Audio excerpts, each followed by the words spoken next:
Bonjour à tous et à toutes et bienvenue dans cette nouvelle vidéo dans laquelle nous allons découvrir comment organiser un projet sur Unreal. Quand je parle d'organisation, je parle d'un terme très global pour savoir comment organiser ses dossiers, comment nommer ses fichiers et tout ce qui va avec. Cette partie-là, c'est ce qu'on appellerait un style guide pour Unreal. Vous verrez, c'est une partie très théorique, mais en fait qui vous fait gagner du temps sur votre production. En plus de ça, l'autre avantage qu'il y a, c'est que si vous mettez votre projet, par exemple, 3 mois de côté, parce que vous avez des impératifs à côté, etc., quand vous reprendrez votre projet, vous ne serez pas perdu parce que votre structure, ça sera une structure avec laquelle vous êtes habitué de travailler, avec des conventions de nommage, donc des noms de fichiers qui sont logiques et compréhensibles. Et en plus, ça facilitera le travail en équipe parce que tout le monde aura la même façon de nommer les variables, de nommer les fichiers. Donc pour commencer, on va juste créer un premier projet sur Unreal 5. Avant toute chose, il est important de savoir que toutes les informations que je vais donner dans ce tutoriel sont valables pour Unreal 5, mais aussi pour Unreal 4. Et c'est une architecture que vous pourrez très bien utiliser aussi sur des moteurs tels que Unity. Bien sûr, certaines fonctionnalités ne vont s'appliquer que sur Unreal, par exemple sur la façon de nommer des blueprints ou des choses comme ça, mais vous verrez qu'on abordera aussi le point de comment nommer des textures pour que ça soit facilement compréhensible et lisible. Et sur ce point-là, ça s'applique à tous les moteurs de jeu. Donc ce tuto est un tuto totalement adapté à tout type de moteur et toute utilisation. On utilise Unreal 5 parce que c'est notre moteur de prédilection, mais ça n'empêche qu'on pourrait très bien utiliser Unity et utiliser les mêmes conventions de nommage. Alors, avant de commencer, pourquoi on met en place des conventions de nommage? Donc, comme j'ai dit un peu précédemment, c'est pour faciliter le travail, pour faciliter la lisibilité de votre projet et le maintien dans le temps. C'est aussi pour une autre chose, c'est que quand vous travaillez en équipe, en fait, il y a un point qui est important, c'est que quand vous faites du code, quelqu'un d'externe doit pouvoir venir, lire ce code et comprendre ce qui s'y passe. Pourquoi? Imaginez demain, vous faites un nouveau jeu et le jeu commence à bien marcher. Donc, vous allez recruter des équipes, des développeurs, des game artistes ou quoi que ce soit. Ces équipes-là vont arriver du jour au lendemain. Afin de faciliter l'intégration de ces nouvelles personnes, il est toujours bon d'avoir des règles en place sur comment on nomme les choses pour que ces personnes-là puissent apprendre les règles et très vite s'intégrer dans l'équipe. S'il n'y avait pas de règles, ça veut dire que chaque script serait rédigé d'une manière totalement aléatoire et de manière différente, que la structure serait aléatoire d'une personne à une autre, et il serait donc impossible pour un nouveau de débarquer et de pouvoir se mettre au travail directement. En plus de ça, on le sait, on travaille sur des projets, on les met de côté, on en relance un autre, etc. Tout ça, ça fait que des fois, on déconnecte pendant un certain temps de nos projets, et du coup, une fois qu'on y retourne, ça pose un vrai problème pour la lecture et pour mettre à jour notre projet. Donc pour commencer, en fait, la base commence par notre content drawer. Donc là, vous voyez que j'ai créé un projet avec le template third person, donc troisième personne, de base sur Unreal. Je n'ai fait aucune modification sur ce template, c'est le template de base. Donc on a un dossier characters, un dossier level prototyping et third person. La première chose que je vais faire, je vais créer un premier dossier, clic droit, new folder, que je vais appeler -game. Alors, première chose, pourquoi ce -? Parce qu'en fait, ça va nous permettre d'avoir le dossier au tout début dans la liste de nos dossiers, que ça soit ici ou là. C'est dans ce dossier-là que nous allons stocker toutes les informations, tous les blueprints, tous les matériaux, tous les modèles 3D que nous avons créés par nous-mêmes. Pourquoi faire un premier dossier et après mettre nos dossiers personnels à l'intérieur? Pour une raison. Déjà, quand on part du template third person, vous voyez bien qu'il y a déjà des dossiers qui sont créés. Tous ces dossiers-là, on n'a pas spécialement envie très rapidement de commencer à tout bouger. Pour une raison simple, c'est que vous avez des risques que les liens se cassent entre les textures, les matériaux, etc., etc. Je vous montrerai un exemple plus tard de problématiques que ça implique de bouger des fichiers. De plus, si jamais vous travaillez un peu avec des assets d'Unreal, donc là, je vais aller l'endroit où j'ai tous mes assets, je vais taper Paragon. Et si je vais prendre, par exemple, Greystone, je dis, tiens, je veux l'ajouter, ce modèle, je veux l'ajouter à mon... Donc là, je vais aller chercher mon Project Management, ajouter au projet. Et là, on voit que ça m'a créé un dossier Paragon Greystone. Alors, pour information, si on va sur ce Paragon Greystone, normalement, il nous donne certaines informations. Alors, il inclut un personnage, 154 animations, 64 FX, 144 fichiers de son de cul, 5 skins et 342 textures. Tout ça réparti dans un grand nombre de dossiers et sous-dossiers. Tout ça, ça fait que, pour être honnête, on n'a pas spécialement envie de déplacer tous ces fichiers-là, de ce dossier-là, et commencer à devoir refaire les liens entre les textures, les matériaux, etc. Pour être honnête, c'est un travail que j'ai déjà fait sur un autre projet parce que je voulais rapatrier ça dans un autre dossier pour avoir une architecture clean et propre. J'ai très vite abandonné. En fait, toutes les textures, tous les matériaux ont commencé à casser, les liens ont commencé à casser et j'ai passé des heures et des heures en fait à recréer les matériaux et les textures, à recorriger tout ce qui cassait. Donc, on a tendance à faire plus simple.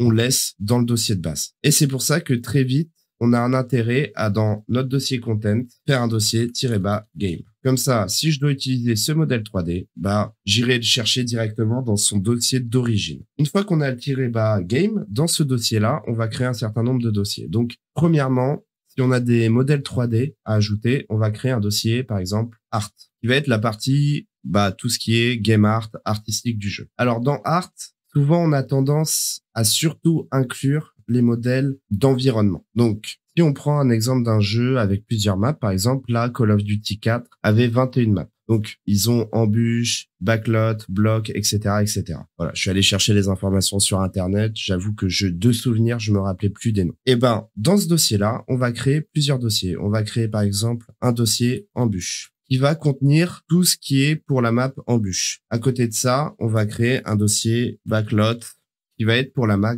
backlot, etc. Et on va intégrer tous les modèles 3D dans ce dossier-là. Et on peut faire un dossier global. Ce dossier global, c'est un dossier qui va contenir les modèles 3D qu'on va utiliser d'une map à une autre. Prenons exemple sur des arbres ou des buissons. Ils vont pas modéliser des arbres et des buissons spécifiques à une map. Ils vont les réutiliser sur plusieurs maps. Et on peut aussi, si on le veut, créer un dossier MISC pour miscellaneous, pour dire tout ce qui est, on ne sait pas catégoriser, donc on va le mettre ici. Donc ça, c'est pour la partie artistique. Ensuite, on va créer, alors là, il y a plusieurs façons de faire. Soit on peut le nommer blueprints, pour dire c'est les blueprints. Moi, j'avoue que j'aime bien l'appeler core, avec un tiret bas pour le mettre en première position. Cette façon de nommer, j'avoue que c'est parce que moi, personnellement, développeur, donc le tiret bas pour avoir le dossier en premier, c'est le dossier où je vais passer le plus clair de mon temps. Et core parce que pour moi c'est le cœur du jeu, c'est son gameplay, c'est ses blueprints, son fonctionnement. Et là, prenons un exemple. On va faire un dossier par exemple, avec nos personnages. Donc ça va être caractère. C'est dans celui-là qu'on va faire blueprint class, nouveau caractère. Donc pour caractère, on va l'appeler bp-base caractère par exemple. Donc ça va être notre caractère de base. À côté de ça, imaginons, on va devoir créer d'autres blueprints. On a déjà vu dans d'autres vidéos les blueprints qui sont importants. Donc, on a le player controller, le game mode. Donc, prenons par exemple un player controller. Je vais l'appeler PC pour player controller et c'est le player controller quand je suis en train de jouer. Donc, gameplay. Hop. New folder que je vais appeler player. Donc, ça, c'est tout ce qui va être relié à notre joueur. Donc, on a le player controller, mais alors, on pourrait avoir aussi un player state.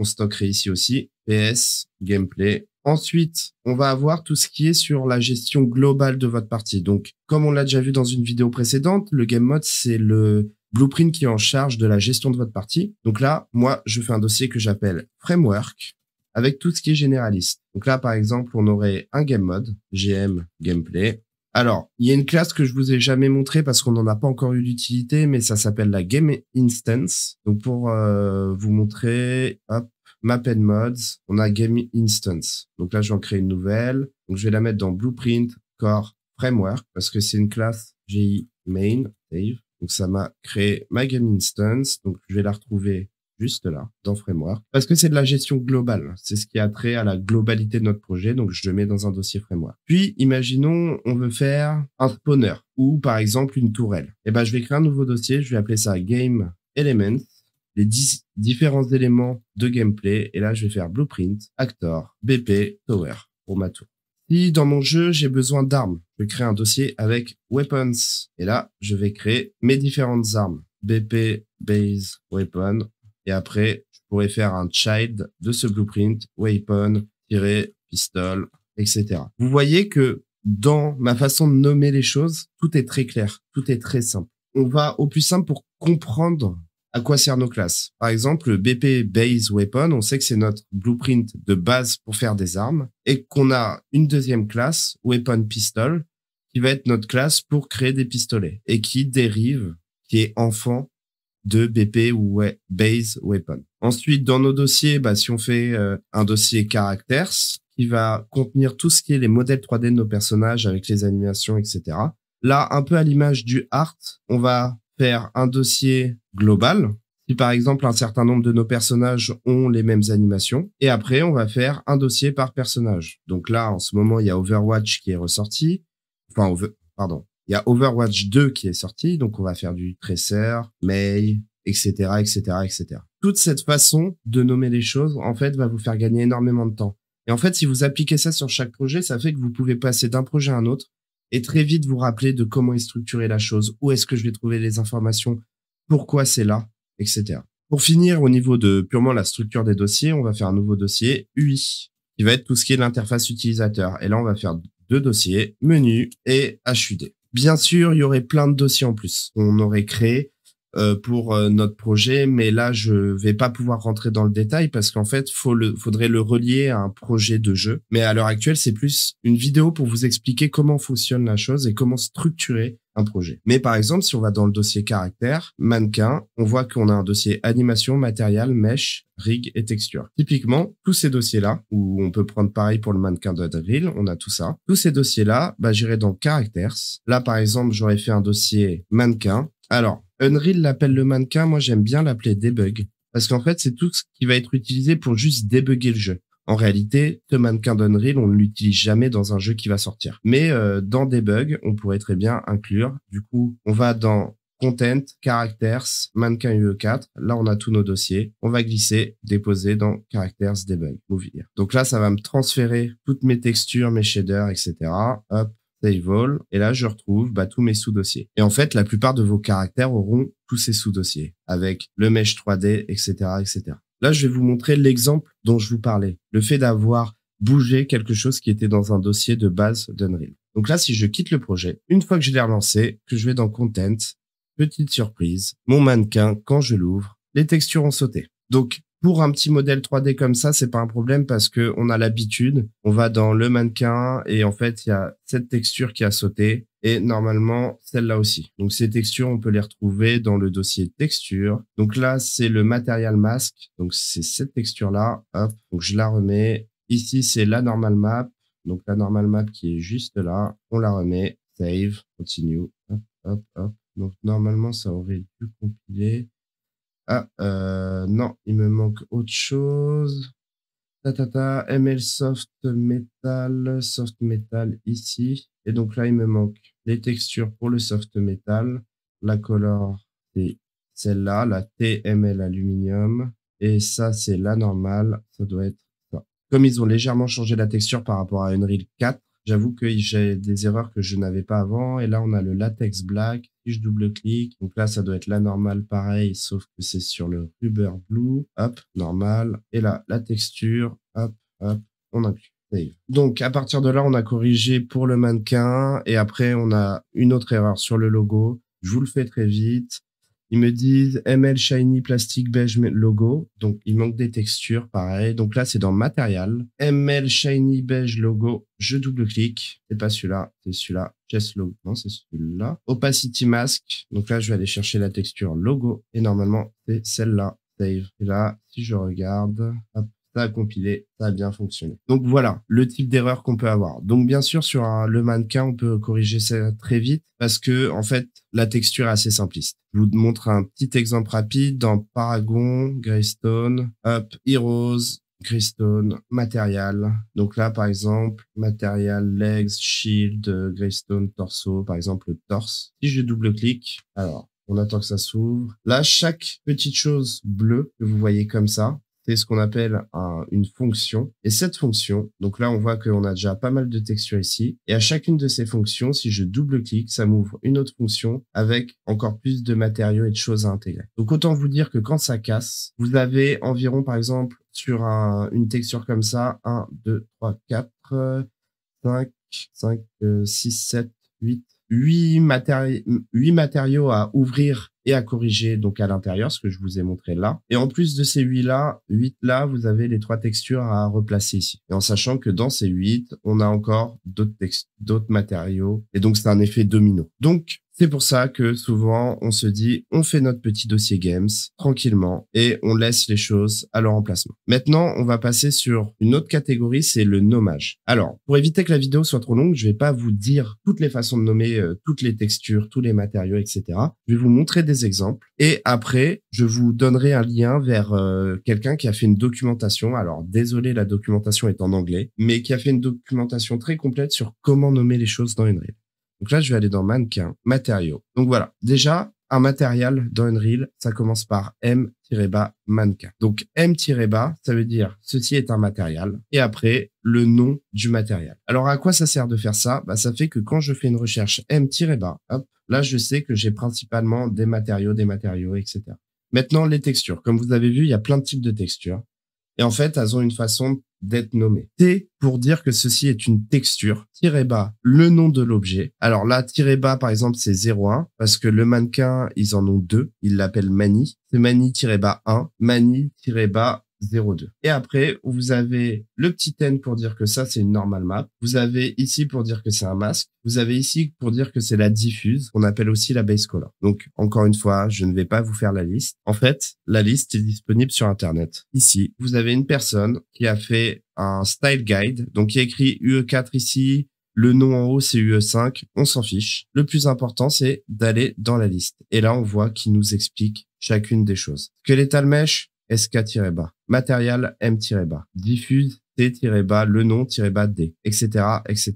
Donc, pour vous montrer un exemple concret, là, on a des rochers. Bah, ça serait S pour static mesh, rocher 1, rocher 2, rocher 3. Le matériel qui est associé à ces rochers, ça serait M-bas rock. Et si on fait un matériel instance en neige, et ben ça serait M-bas rock pour retrouver pour quel objet c'est. Et c'est la variante Snow. Et là, du coup, vous avez toute la description, un widget blueprint, WBP, etc., etc. Et en fait, il vous explique qu'est-ce qu'on doit mettre en préfixe, donc avant le nom, et en suffixe. Et au milieu, on met le nom de notre objet. On a fait le tour d'un peu toutes les informations sur comment organiser son projet et comment surtout manager son projet au niveau de la nomenclature, comment nommer les choses, comment organiser ses dossiers. J'espère que ça vous a été utile.